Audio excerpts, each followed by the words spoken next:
Hello, it's a beautiful winter Wednesday, and I'm so glad to have all of you join us worldwide for yet another wonderful webinar series for a topic which everyone is so keen to preserve on how to preserve and cherish the blue dot.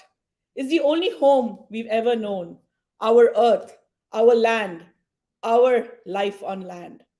We're going to hear from amazing women today who are so dedicated to the SDG-15, life on land, its challenges and its solutions. It's going to be an amazing, amazing session today. And I'm so glad to hear that you all have tuned in from across the globe. So let's hear it from each one of you. Where have you logged in from? Wow, I can see India, Canada, UAE. Lovely. I welcome so many of you today on this wonderful call. And before we start our series, I would like to take you through WXPO. WXPO is a platform designed for those wonderful women over there who are strong on SDG initiatives and projects. And we would like you to showcase yourselves to this world. This is for the you in you.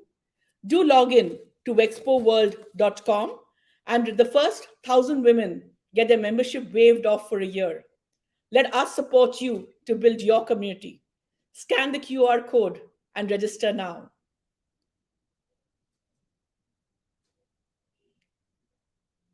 Today's topic is life on land, and I couldn't thank you enough to have a moderator who's building a legacy today for our generations to come, and that is Monisha Krishna. She is the co-founder of Sacred Groves, a social enterprise that protects and conserves forests and natural habitats globally. After spending a little over a decade in the corporate world, soon after her MBA, Monisha changed track to become a full-time parent. She has had the privilege of raising two well-balanced, bright, and capable daughters who are making their mark. Through travel over the years, she has been awestruck by the immense beauty of nature, but also deeply saddened by its destruction and degradation. As a citizen of the planet, Monisha believes that everyone has a responsibility towards working collaboratively to make a difference. She has co-founded Sacred Groves out of a strong desire to act and to drive meaningful change. I'm so looking forward to this panel discussion. And over to you, Monisha. Thank you, Sagarika, and thank you very much for creating the Women's Expo or WXPO, which provides a platform to showcase the work of women entrepreneurs and thought leaders focusing on the UN SDGs. As co-founder of Sacred Groves, it is my honor and privilege to be moderating the session today. The spotlight of today's WXPO webinar is UN's Sustainable Development Goal 15, Life on Land, Challenges and Solutions. The exact definition of SDG 15, Life on Land, reads, and I quote, protect, restore, and promote sustainable use of terrestrial ecosystems, sustainably manage forests, combat desertification, and halt and reverse land degradation and halt biodiversity loss. Each of our distinguished panelists is working on one or other aspect of SDG 15 and making a huge impact in their respective spheres of influence to drive meaningful change.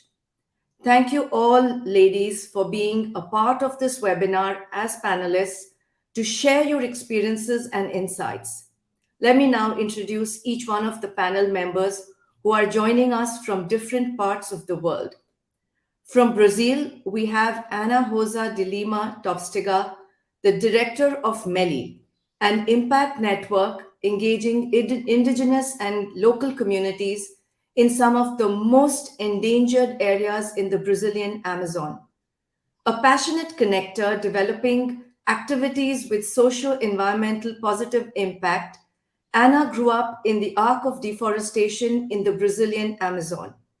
She witnessed the destruction of the forest and how it is connected with land conflicts and human rights abuses. Based on her local experience, she initiated and directs the nonprofit organization Melly Bees Network to support vulnerable communities to lead activities for land and people to flourish. We have Mrunmayee Amarnath joining us from India. Mrunmayee is a wildlife conservationist born and brought up in Chikmagaluru, located in the heart of the biodiversity-rich Western Ghats of India. She currently so on. She has worked with several organizations, including Wildlife Conservation Action Team, Chikmagaluru, Wildlife Conservation Society India, the Royal Society for Protection of Birds, and Wild Cane.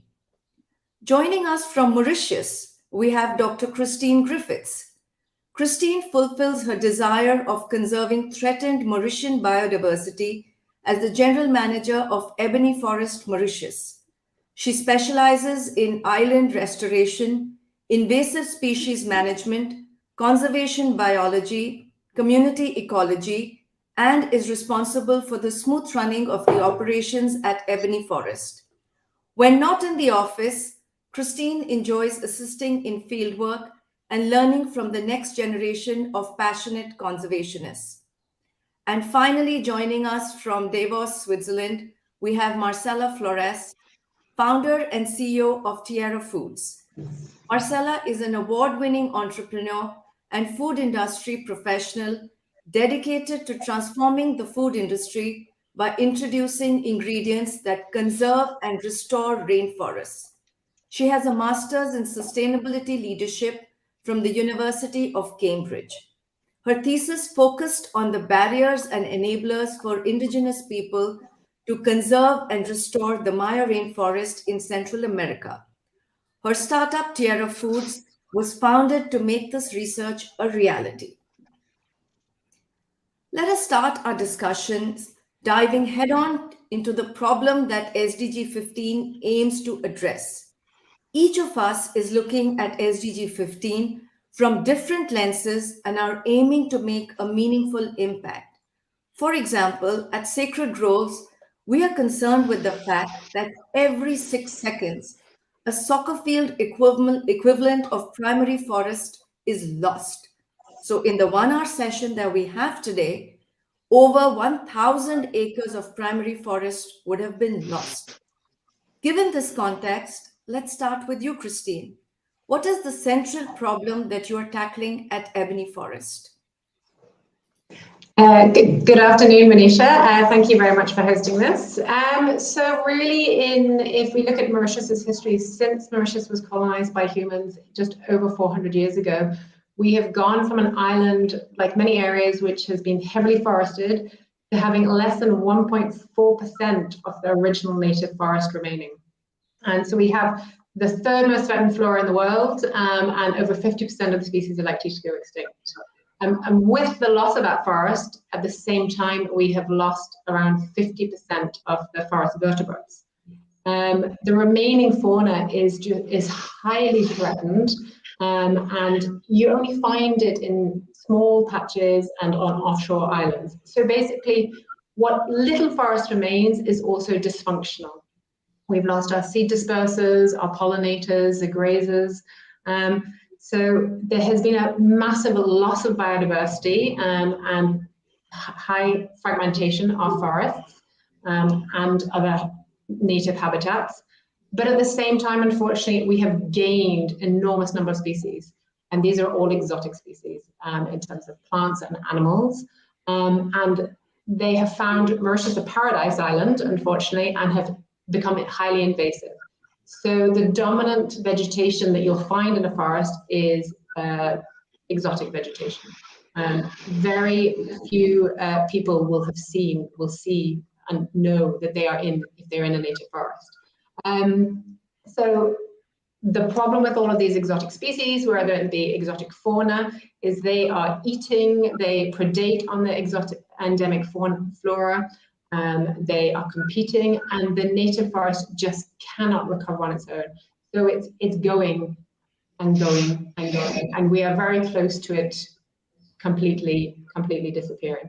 And this is just because exotics, invasive species, are so much better at spreading, they produce more offspring, and the island had evolved, the vegetation and the fauna had evolved without this competition, and is ill adapted in the present day conditions.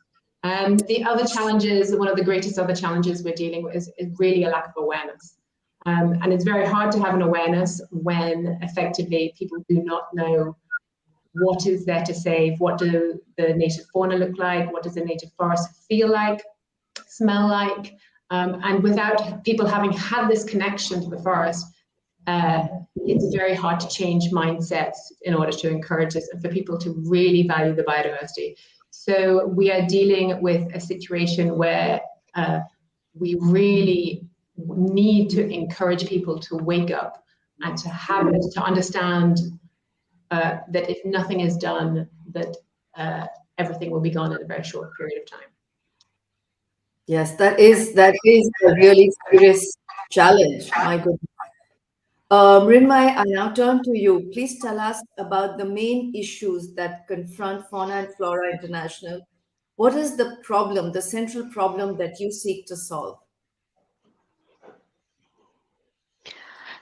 Thank you, Monisha. So I am part of a conservation, finance, and enterprise team within Fauna and Flora International. Fauna and Flora International is an international organization which is working in more than 50 countries globally and is trying to tackle different challenges. But the team that I am part of, we are trying to find solutions to conservation challenges, and we look at it from the finance angle. So in many of the protected areas across the world, or around the protected areas wherever we are working, there are many marginalized families who depend for their livelihood on the forest and also on wildlife. Their income levels are very poor, and they need to sustain, and they need revenue to maintain their families, and they also need food for their consumption. For all of these things, they have very high dependency on forest resources as well as for wildlife. So hunting pressure is very high, and also for agriculture there is deforestation because of slash and burn practices or shifting cultivation practices which are traditional. So these are exerting a lot of pressure on the forest and the resources.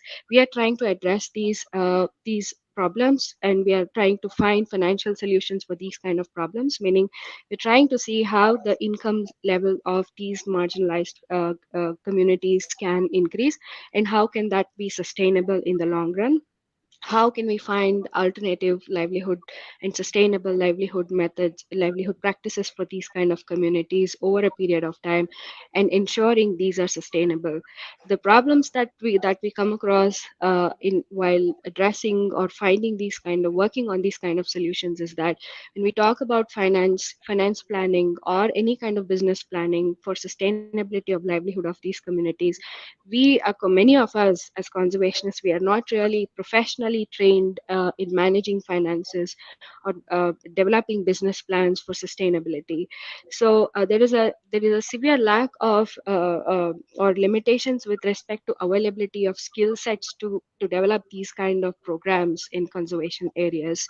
So also additionally, these are long-term projects, and these are not to be done just for 2 years or 3 years. So there's a heavy dependency on long-term availability of funds. So how do we raise these kind of funds? The requirement is high, the availability is low. So how do we ensure that continuous availability of money is available to sustain this kind of work? And finally, when we have done all of these things, how do we make sure that the financial solutions that we have developed is really leading to biodiversity improvement in a given landscape? So these are the challenges. So we need to come up with governance mechanisms, work with the communities, make sure that they do contribute towards conservation and not towards any kind of degradation. And these are the challenges that we come across on our way. Thanks, Mrunmayee. I mean, things like nature-human conflict and the fact that the resources are limited, but there are many claimants on these resources is, of course, a huge challenge. We've spoken about how natural spaces are being destroyed by conversion into alternate uses, especially and mainly agriculture.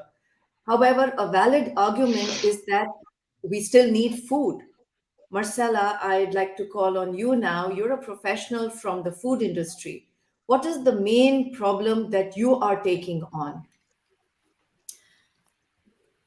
Thank you. Well, the land sector and agriculture sector hold significant opportunities to mitigate and absorb carbon, and of course bring solutions to all the problems that we have been discussing now. But we have to change the way that we produce our food, because currently the agricultural sector is responsible for around between 25 and 30% of annual human-made greenhouse gases, plus the issues of social inequality that have been explained before, and the loss of up to 69% of biodiversity loss in the last 50 years. And clearly, if we don't change the way that we produce our food, we're going to get the rest of that job done in the next 30 years. And we know that simply there is no life on land without preserving our ancient rainforests, which, by the way, also hold trillions of dollars, if you want to think about it in this way, of innovative, underutilized resources. And we also know that indigenous people are the best guardians of those precious ecosystems. And although they comprise 5% of the world's population, they preserve and are responsible for 80% of the Earth's biodiversity. And we know that the lands where indigenous people live are much better preserved. And so they live in obviously in forests, but in deserts and grasslands and all other marine environments as well. So on the other side, from the global company perspective, all major global corporates have declared net zero targets, and they don't know how to reach them. They have, in fact, in 2022, according to Just Food, a really interesting article there saying that every single one of those corporates emitted more carbon in 2022 than ever before. So they cannot buy their way out just by buying offsets. They have to change the way that they produce food. And so this is the problem that we're looking at. As you rightly said, when we speak about forests, natural spaces, we have also got to speak about the people who live in and around these areas. In this context, Anna, please share with us the principal problem that your work in MELI focuses on. Thank you very much for the question and for inviting me here. So basically, we see the problems of the forest, and the problems are actually very strongly connected with the crimes against the environment are often connected with the crimes against the human rights of the people living there. And to face that, we build an impact network. People who live in the forest are being able to do so very well since centuries. That, but with diverse causes, we are not being able to even respect their human rights. Actually, there are heaps of cases of life-threatening deaths, of course, slavery work related to the cattle industry in the Amazon, for example. So I grew up in an area called the Arc of Deforestation. That's where the deforestation in the Amazon historically happens. And even today, at least 70% of the deforestation takes place here. So it's a very important part of the Amazon that we often don't hear about, because they often think that the Amazon starts a bit further. we need to actually take a look on this part of the Amazon, because not only because its biodiversity is extremely unique, because it's the mixture between Amazon and Cerrado and other biodiversity areas, so you have a bunch of endemic species here. But also because if we need to protect the Amazon, and that's the shed, we need to kind of make a protection here to be able to move forward. So that's our perspective, is basically connecting the forest with the people that lives here, and support the people who lives here to build their own projects to really make the difference with the communities. Right, absolutely. Thank you, Anna. Now that we've discussed the problem areas that each of our panelists and their organizations focus on, it's time to turn to the solutions and innovations, as well as the learnings and insights. The main highlight of the recently concluded COP15 on biodiversity held in Canada was the 30 by 30 by 30 by 30 deal, which translates to, by 2030, protect 30% and restore 30% of the planet's degraded terrestrial, inland water, coastal, and marine ecosystems, and provisions of $30 billion of aid for biodiversity. I'd like to start with you, Marcela. Can we set aside space for nature and still have enough to feed our growing populations? What are some of the solutions and innovations that you're spearheading at Tierra Foods? Thank you, Monisha.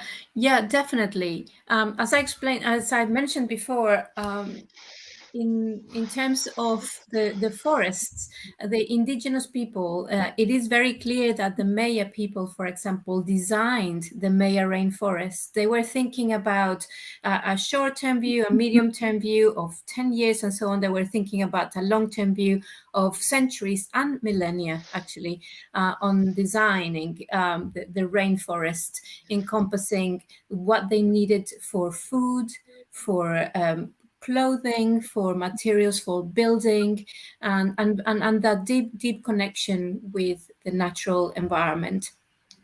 So within that context of the fact that the forests hold so much richness in them, there are a number of underutilized plants that they haven't been consumed at scale for a long time. So one example of this is a seed that comes from a tree that is distributed in all of the Americas, but a particular hotspot is the Maya rainforest.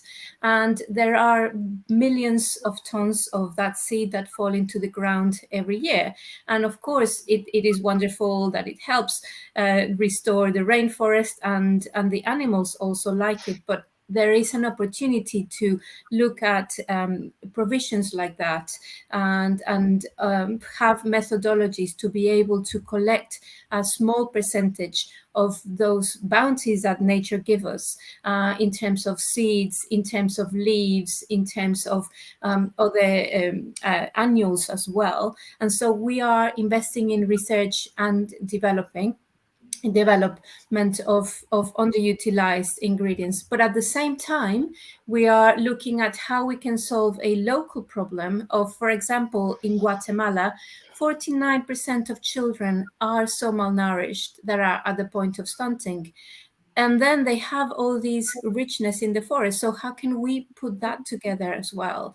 And then there is the fact that food corporates have declared net zero targets. They don't know how to reach them. So our ingredients capture much more carbon than they emit versus, for example, if we compare with wheat, conventionally grown wheat, 1 ton of wheat produces 0.8 of a ton of carbon emission equivalent. So this is really quite significant. So if we take away some of those polluting crops and replace with some of the forest crops, but of course the key thing here is having those methodologies to use up some of those resources in a way that is regenerative to ensure that the forests are left intact. So this is why we're investing in wild foraging practices that are highly responsible, with certifications such as regenerative, organic, and fair trade and wild foraging certifications to ensure that we do this responsibly. Thank you. So basically, we do need to think about alternate food grains, alternate food sources, as well as a better way of growing and consuming our food. Exactly, that's right, because currently our food system depends, 60% of our calories come from three sources: maize, wheat, and corn. And those three crops are very highly polluted. They emit a lot of carbon. They destroy biodiversity. When you go to some of those fields, you see that there are green deserts. Where are the birds? Where are the insects? There is not much other than green deserts. So we need that biodiversity to survive. And so our first step is about conservation of forests, so working very closely with indigenous communities, learning from their practices, also working together very closely and providing some of our practices as well, and blending those together for win-win, mutual learning and respect. So it's about wild foraging, but also about identifying some of those 650 million hectares in Latin America that have been degraded. And there is a huge opportunity, for example, with landowners who have such degraded land that they cannot produce anything anymore. And we are creating agroforestry systems with them. Fantastic. So continuing with you, Anna, we're all aware that, as you know, Marcela also mentioned, that indigenous communities have really been the torchbearers of sustainable living. Please share your experiences, learnings with Melly.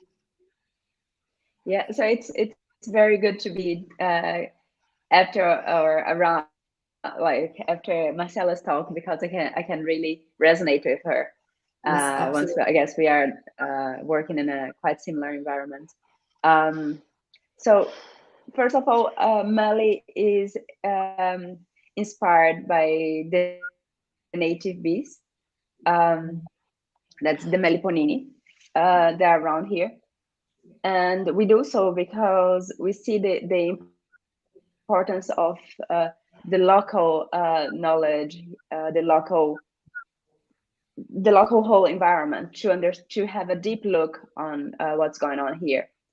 And some of the indigenous communities are very well structured, but it's very that they do develop good projects by themselves, but very often when you are connecting, we are bringing up Western perspective to the community, saying, hey, you need to do this and this and that. It's not so easy for the communities to do that. That's why we build a network, an impact network, for them to help each other on this path. So we have more than 30 communities that support each other. Right. That these are indigenous, of course. We work with Guajajara, Xikrin, Kayapó, Gavião, and a bunch of other indigenous people. But we also work with Quilombola communities and with smallholder communities and campesinos. So we build this impact network for them to support each other. And that's very beautiful to see. We are building a new program that we help the communities to develop their own projects. So because the communities already know what they have to do, so they already have their ideas. We basically need to translate that to the Western perspective. So we build a program with 3 parts. So an ideas workshop, and simply to hear the communities understand of what's their priorities, what the priorities are and where they should focus. Then we have a pre-project section to help them. Okay, what's exactly the cost of that? Because sometimes it's not even that expensive to build a field of the project that they want to build. It's more of understanding what exactly is needed.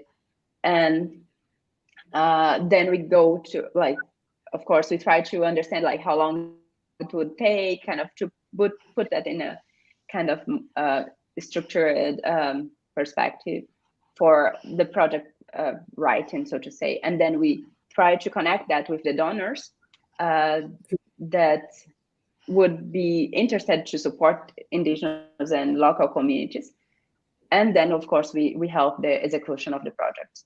So that's basically the perspective we work with, strengthening indigenous and local communities to flourish. Absolutely. So they're actually the closest to the land, and I mean, unless they are part of the solution and the decision making, the stewardship of the land cannot be really achieved, which is something that Mrunmayee also mentioned when she talked about conservation finance and the needs of communities living in and around. And Christine and Mrunmayee, you both have worked in the areas of forestry, restoration, conservation, finance, and so on. So Mrunmayee, if I'd like to start with you, what have been your experiences with finding and implementing the solutions to to the central problem that you are dealing with? And then, we could continue with Christine.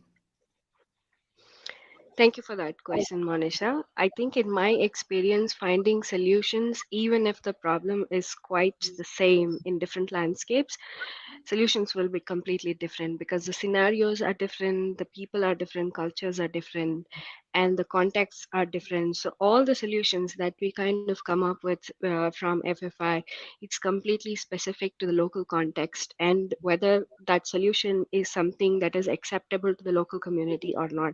Everything is designed based on that.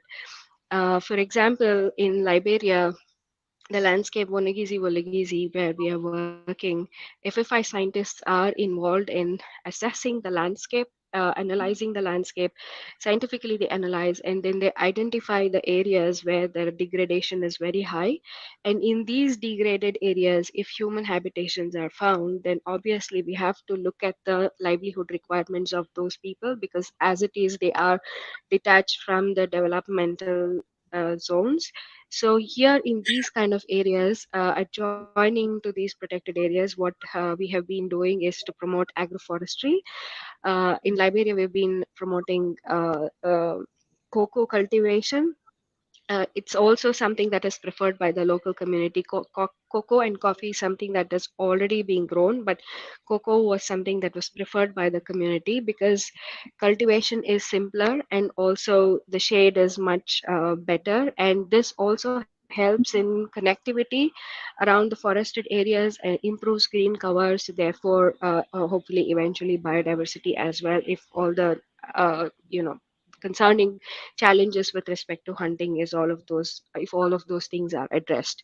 So we cannot just promote agroforestry and then disappear, so we are also working with them to develop market system, and this is completely participatory again with the community where they are educated about how the market system functions.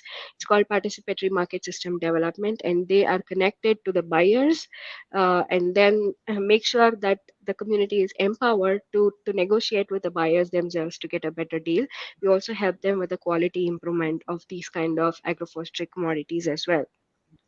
Additionally, in some of the areas where we are working, so the local enterprises were these areas where, as I mentioned earlier, marginalized communities, poverty is very high, so they need some kind of capital to do anything. So what we are also doing in these areas is to provide microfinance support to the communities, where the community member, there is in some areas where we work, there are already informal banking system where the community is called village savings banking system that is already functional. So we put in some money there through the donor funds, and then the community members individually can draw that loan and then repay it back with an interest. But there are clear do's and don'ts for these kind of funds, and these have to be used for only biodiversity friendly activities. And when they repay the principal with an interest, the interest amount is used for patrol cost and any other conservation activities, for reforestation and those kind of activities. And now we are just beginning to explore insurance as a de-risking mechanism, because in a lot of areas where we are working, there are climate impacts, there are floods, and there are also human wildlife conflicts, because of which there are losses that are severe financial financial losses that are incurred by the communities. So we are also exploring insurance as a de-risking mechanism. It's at the beginning stage. We should be having some more updates in the near future on that. Wow, that's fantastic. I mean, unless people on the ground are supported, we can hope to support, our biodiversity, or we cannot look at preservation of ecosystems. Thank you for that, Mrunmayee. Christine, I know you're dealing with a really severe problem in Mauritius. It's something that I have witnessed firsthand. So please tell us all about the initiatives that Ebony Forest is carrying out and the work that you do. Thank you, Monisha. Probably actually we probably have the easier option in that most of the land in Mauritius is actually, it's either private or government owned. So we don't have the challenges that the rest of the panelists are facing with terms of community, the different, of course, the more stakeholders there are, the more challenges arise. So our approaches really are either to try to, if it's private land, to try to acquire these areas, to purchase these areas of high biodiversity land, or work in collaboration with the government to be able to acquire the lease of the land in order to be able to restore the forest. So as I mentioned, there's so little forest remaining, so little biodiversity. The first thing we're trying to do is try to secure what remains. And then, of course, the next is really to address the main threat of invasive alien species. So it's controlling exotics. If it's plants, it's through weeding. And of course, the biggest challenge with this is with forest restoration. It's very quick to destroy it, but it takes a very long time to rebuild the forest back, to rebuild its functionality. So we are weeding the forest in terms of controlling the plants in order to control the animals, the rats, the mongooses. We are doing predator control using self-setting traps and grids that we can set up over large areas. This is enabling, we're already seeing fantastic results in terms of the native passerines are increasing in number. We are getting natural regeneration is reoccurring. So those are the controls of the exotics. And then the next stage really that we also do is reintroducing species. So like many people, it'll be planting. Unfortunately, the native forest is so degraded, there's hardly any seeds in the soil bank, so they're not going to recover naturally. So we are accelerating the process of restoration by planting natives, which we grow. And then, of course, a forest is not simply a collection of trees. We need to restore its functionality. We need to restore those species interactions which enabled the forest to be able to resist disturbances, to be resilient, to bounce back on its own.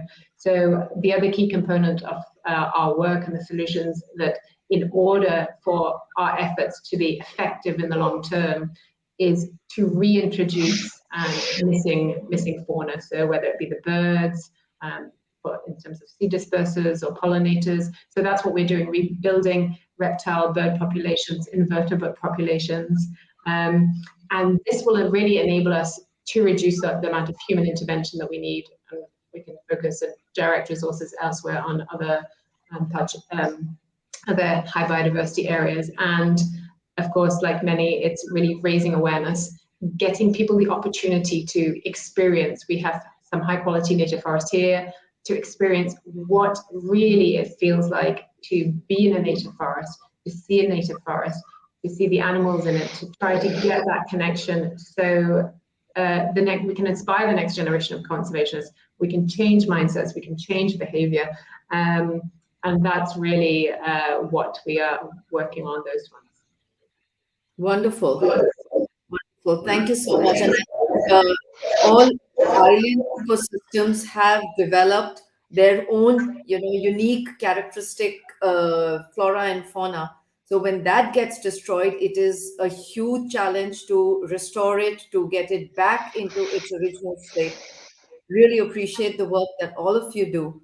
I'd like to open up the floor now to questions from our audience. I think we have people from various parts of the globe joining in. So if we could have, the questions up, please.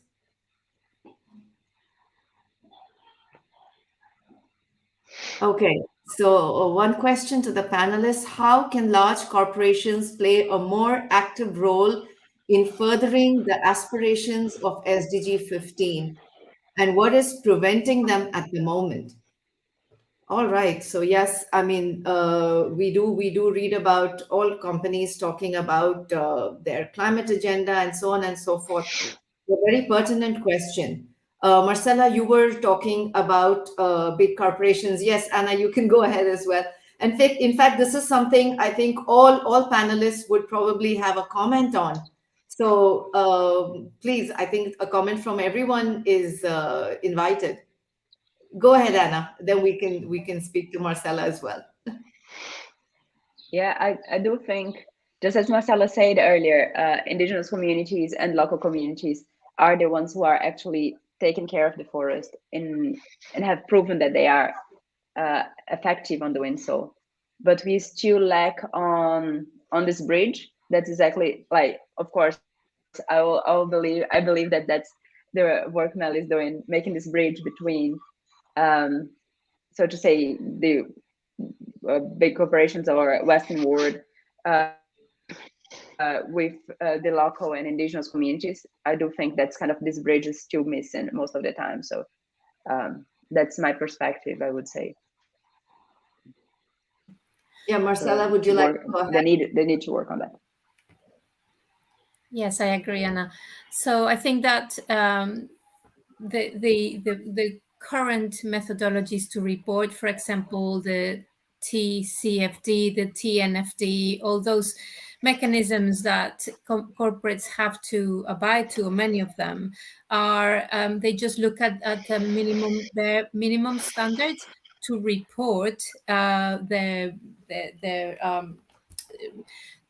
vulnerabilities, if you like, for supply chains, for example, but they're not looking necessarily at best practice. Very few are at the moment. But I think we are in that moment of transition. And I believe that as organizations, we need to develop some ways that they can have easy uptake, so digesting all that data for them, so that as legislation moves forward, because it is moving forward, as you say, Monica, the results from COP15 have been really good for nature, and so they will need to in the next year or two continue to develop those no deforestation policies, and to show that they're doing that. There is pressure from everywhere, but I see us as organizations to be able to respond to that need in ways that they can easily uptake those solutions. Right. So Christine, when we met in Mauritius some time back, you were looking at corporate awareness building. You were looking at different companies supporting the initiatives that you're carrying out in Ebony Forest. Would you like to expand a little bit on that? Yeah, I mean, our context obviously here in Mauritius is quite different to the context of the other panelists. There's companies feel they need to contribute and make a difference. They don't necessarily know how to do that. And one of the things recently we've noticed is there's a very big push more towards climate as opposed to just biodiversity and preserving what's there. The real focus, I think, when people think about SDG-15, there's this concept that it's just about stopping deforestation and planting trees. And there's an obsession worldwide, I think, and this is corporate solution is to plant trees. So we get people, we try to work with corporates in order to support the restoration of the forest, but the focus that they want is planting trees. They want to plant a large number of trees, but that's actually not the major activity that's involved. So in some essence, there needs to be a way to re-educate corporates and provide opportunities and clear training on what can be done, without it just being a tick the box activity that they must achieve in order to be recognized or proceed. And I think it's very much a changing the mindset. There are many companies out there wanting to make a difference, and these are the drivers, and the companies that are not following activities with their heart, let's say, will be the ones that will be left behind. So it's really potentially making them aware of what needs to be done, how can it be done. There's a lot of work to be done. Of course. Mrunmayee, when it comes to conservation finance and creating these mechanisms, so what has been your experience? I mean, have you been interacting with corporations, whether it is with FFI or in your previous assignments? So what would be your comments on a question like this? I think, in my view, the way I mean, I'm talking from an NGO perspective, not just generally FFI, but generally from an NGO Yes. perspective. The way conservation organizations work and the way corporates work, I think they are kind of contradicting in terms of what they're trying to do and the way they function. So I'm not really going to get to that point. But even in the areas where there is a possibility for corporates to get involved, where there is a possibility to invest in some kind of a biodiversity conservation, addressing some challenge, I think there is a real gap in terms of what in terms of the expectations. So conservation projects or biodiversity conservation haven't really reached a point where it is highly profitable to meet the aspirations of corporations. So even if we look at some of the impact investments, the kind of returns that the investors expect is something that is not really achievable at the moment in conservation projects. So that is, in my view, is a big gap which needs to be bridged. I don't know.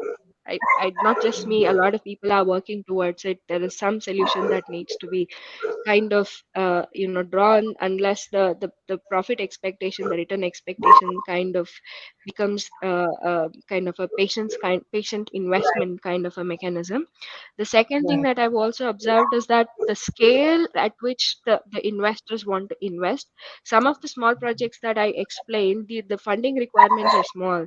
But if we talk to an investment banker, the scale of funding that they want to invest and be done with that is kind of different.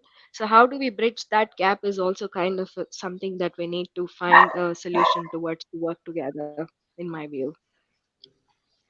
Fantastic. Thank you, Mrunmayee.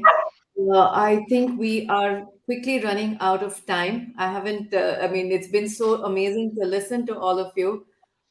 Maybe we can do one more very quick question. Agribusinesses, we have, um, okay, so this is a question for me.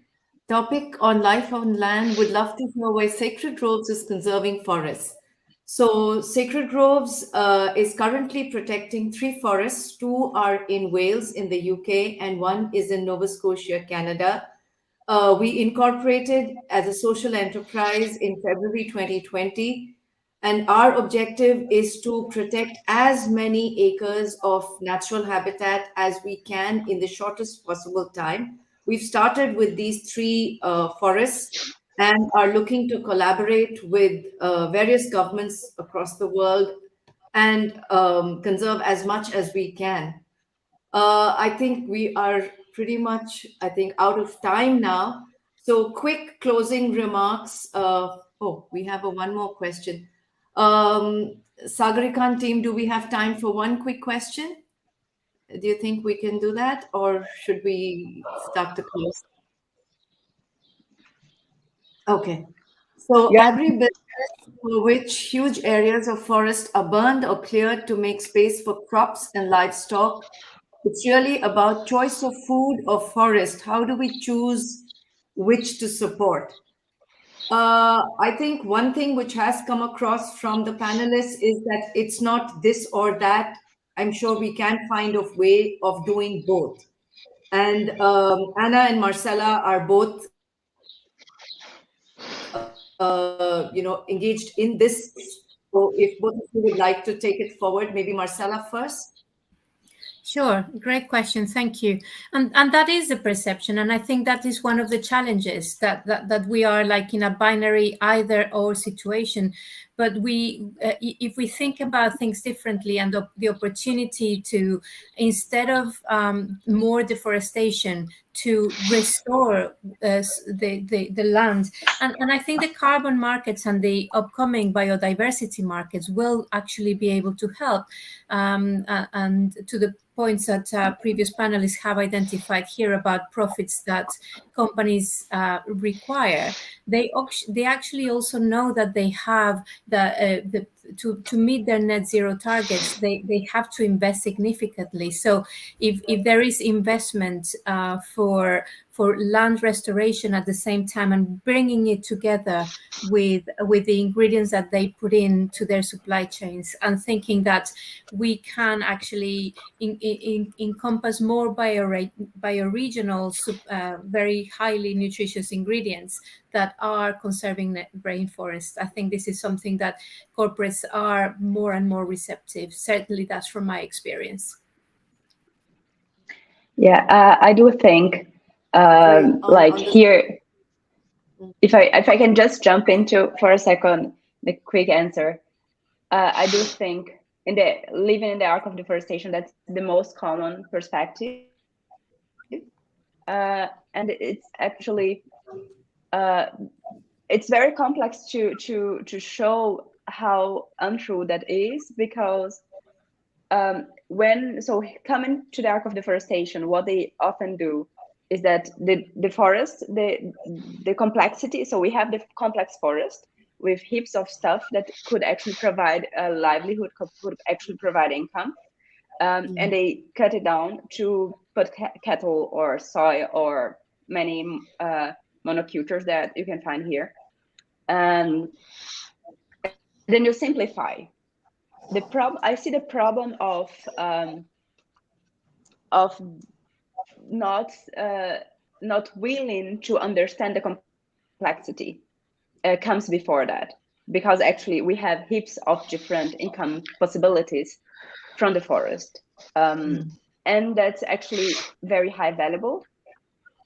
So we have as nature biodiversity here, medicine, so the jaburangi that goes to your eye. So you probably around the globe use collyrium for your eyes, and you don't know that actually that's coming from the Amazon area, or there are actually a bunch of different seeds on your perfume that might be some kumaru seeds, and these are still so many things to discover. So we need to understand the complexity and work with that together to really be able to flourish that in a sustainable manner. Of course, because that's also very easy to do that in a irresponsible way. And with the jaburangi, that's an example. Right. So, well, there are different ways. Even this, that's a seed. So that's a chiririka seed that we can use on bio jewelry. There are heaps of things that we just need to look to understand how much money we can make from here. And I'm not talking about cheap stuff. I'm talking about very expensive stuff that go to even maybe luxury products. Right. So, yeah.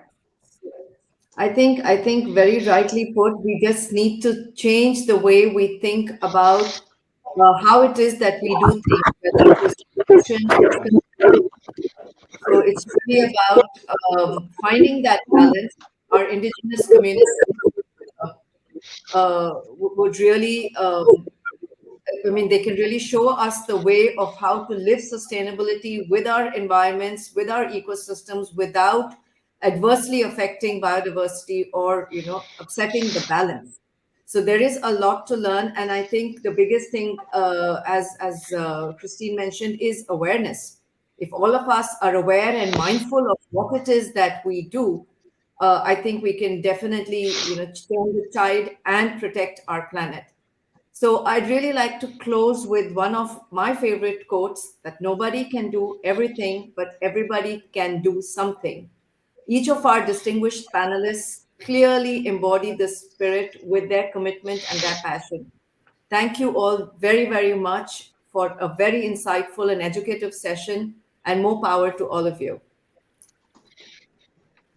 Thank Thank you. you so much, Monisha, for moderating such an amazing panel today. And I love the discussion on life and land. Definitely, when we do have challenges that we are facing, I love to see solutions from across the globe, be it Switzerland, be it our very home, UAE, Brazil, Mauritius, Central America. I mean, you guys are really, really amazing. And what I love about all the discussion is Dr. Christine, Mrunmayee, Anna, Marcela, and yourself, Monisha.